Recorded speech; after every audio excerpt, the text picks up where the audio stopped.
have you been to Japan before? Welcome back. If you have not, hopefully this video helps you find out some ideas for when you plan your trip. But go ahead, let's just follow along. We got an early flight in the morning, so we're over here at San Jose Airport. For us, we did not have a straight plane over there, so we're flying over to LAX first, and then we're going to take our plane over to Tokyo from there. And we landed at 3 p.m, so we're just picking up our SIM cards and then heading over to our Airbnb area by train. And it's already nighttime, so we're just going to pick up some quick food and then some dessert before we get ready for the next day.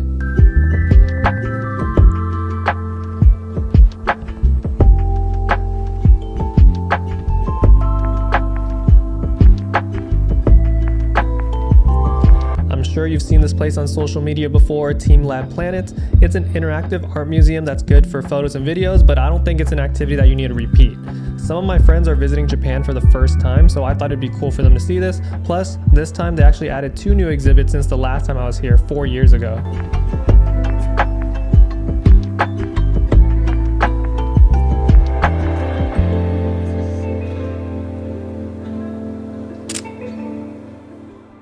And since Tsukiji Market is right nearby Team Lab Planets, we're going to head over there for some street food. Our favorite one was definitely the Uni Wagyu skewers, so if you're in that area, definitely get one of those. The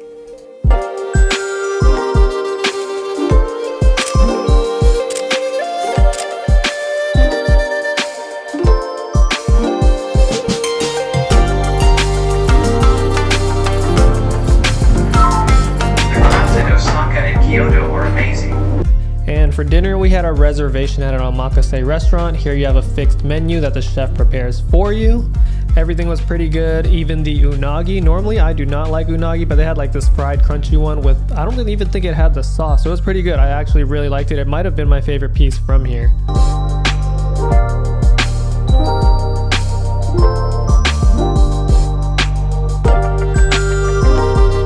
Alright, the next morning we have Disney Sea, but let me tell you, we went at a time when kids were on spring break and it was insanely crowded. We only rode 3 rides even though we were there the whole day. There was something wrong with the app too, so we couldn't get the fast passes. We only got 1, so not a very fulfilling day. The Chuo line, the Shonan Shinjuku line, the Saikyo line, the Odakyu line, the Keio line, the Marunouchi subway line. Next food place, we have Gayu Katsu, and here we're going to grill our food on a separate grill. Everyone loved this one.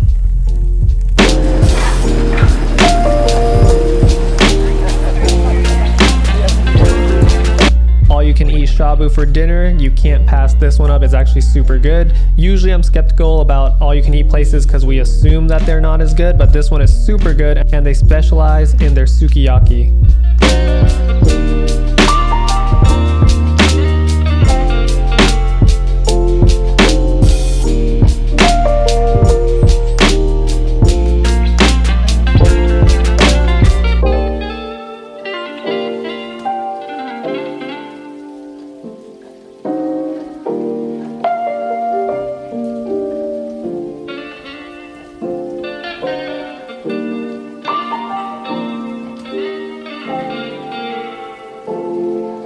Next day for lunch we got tsukemen, which is basically a ramen where they separate the broth from the noodles and you dip your ramen into the broth as you eat it.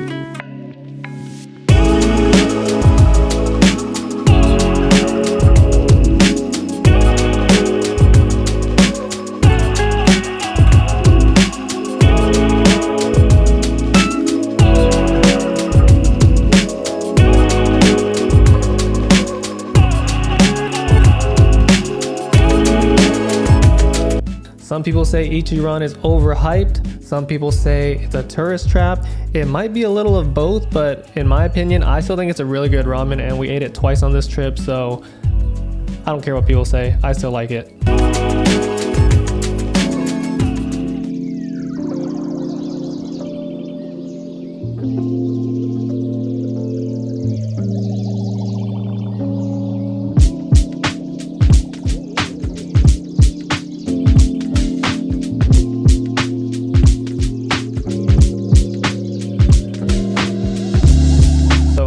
Kyoto, our first meal is going to be at this soba restaurant. To me, I think it was good, but it wasn't anything spectacular or life-changing. It's one of those places that were hyped and you have to line up, but thankfully for us, we were there early, so we were first in line, but I don't know if I would want to wait over an hour for it. And for dessert, we went into the Aeon Mall, and this matcha parfait is just top tier. Loved it.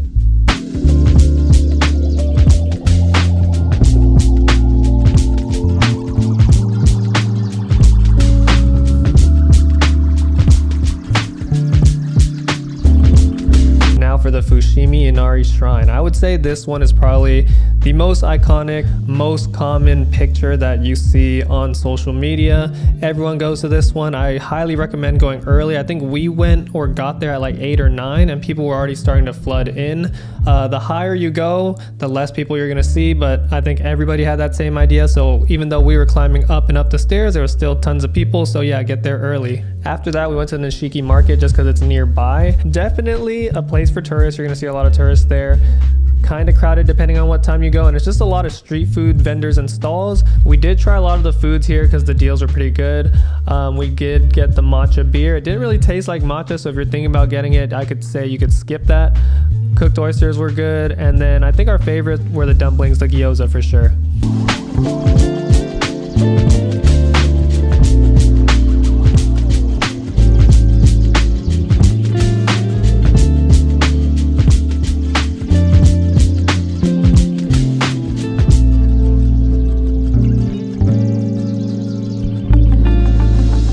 So someone told us we have to try the daifuku in front of the bamboo forest, so we did go there and we did get it, and guess what?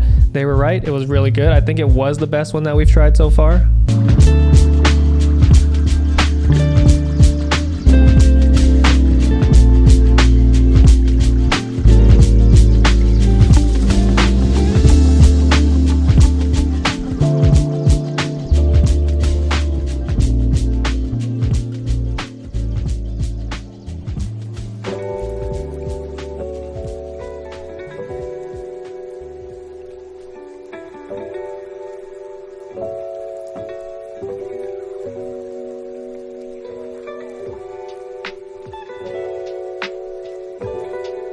After lunch, we lined up to go get some matcha powder from this cute elderly couple.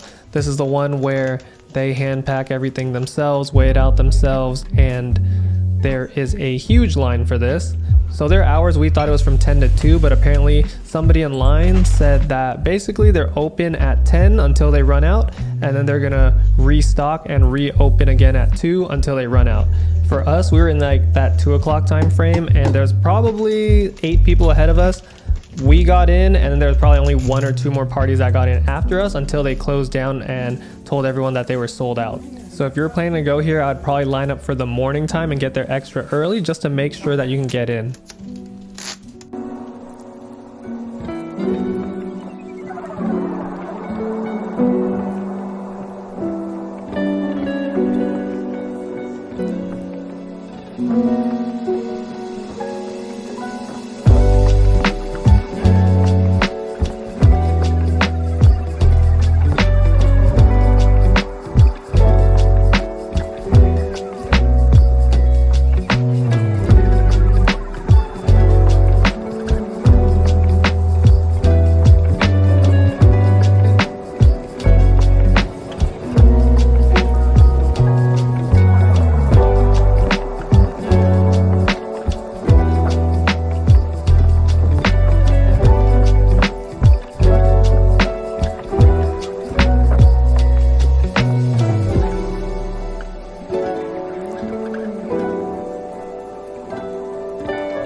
Alright, if you're in Dotonbori and you see this skewer place, do not get it. I spent $35 on this premium skewer, and honestly, I can make a better steak at home. So again, you can definitely pass on this one.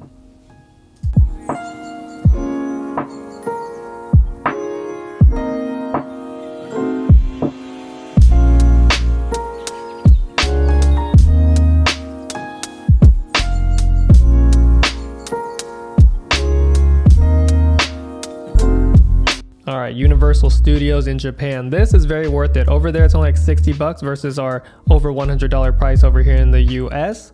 And if you're gonna go, make sure to get the express pass just so you can get in line faster. For us, we were too late on the express pass, so we just started doing single riders with our whole group, which worked out fine. We rode way more rides, way more than when we went to Disneyland, so it was great. Our speed was good, we rode a lot of rides, we got extra time to do other things, and we even went to Super Nintendo World.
Alright, so for lunch, this place specializes in their tuna. This is the first time where I ordered the fattiest tuna, and I actually think that was too fatty. You cannot eat too much of that, so we ordered a lean one after, and we also got a mixed uni bowl as well. Very good.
This is the final meal before we go home and back to the airport in 5 hours. This is a sukiyaki place. At first we were confused on why there was no soup, but the owner actually told us that this is the original way that you cook sukiyaki. Originally we were planning to go to a katsudan place, but the line was way too long where I just didn't think it was worth using the rest of our time to stand in line to eat one meal. But I'm actually really happy we went to this one because it was actually super good and very different from everything else that we had.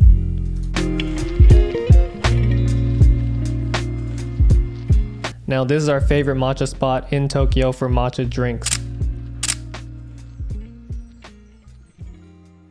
Now we are making our way back home, but on business class. So we checked last minute for any upgrade options and we were able to upgrade for a couple hundred. Not all of our friends were able to make it though, because for some reason after we told them, some of the seats already jumped up to 3,200. So I mean, I don't think that was worth it, but you know, a couple hundred to get this type of comfort, sensational. But hopefully this helped you out with some ideas on your next trip. Go ahead, like, comment, subscribe. If you have questions about anywhere that we went, I would love to answer that for you. But enjoy these next few business class meals. I will catch you guys on the next one for sure. Let me know what else you guys want to know and stay tuned.